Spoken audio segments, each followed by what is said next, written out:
देखिए सवाल आसान है, लेकिन कॉन्सेप्ट पकड़ना जो मैं आपको इस पर समझाने जा रहा हूँ। सवाल दे रखा है कि sine A plus sine B plus sine C बराबर 3, तो ये वैल्यू आपको निकालनी है। अब ये ऐसा लग रहा है जैसे ए की क्यूब प्लस बी की क्यूब प्लस सी की क्यूब, और आप सोचोगे अलजेब्रा में कोई ऐसा फॉर्मूला याद किया था हमने, उसको लगा देते हैं, लेकिन बहुत मुश्किल हो जाएगा अगर ऐसा सोचोगे। यहाँ पे ध्यान देना है आपने, अगर आपको कॉन्सेप्ट पता है कि जो साइन थीटा की वैल्यू है वो हमेशा -1 और +1 के बीच में ही रह सकती है।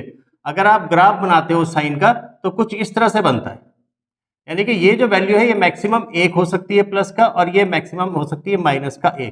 अगर मैं यहाँ पे मार्किंग करूं तो ये +1, ये -1, तो मतलब साइन थीटा की वैल्यू -1 से नीचे नहीं जा सकती, +1 से ऊपर नहीं जा सकती, तो 0 मतलब आपका -1 और 1 के बीच में ही रहेगी।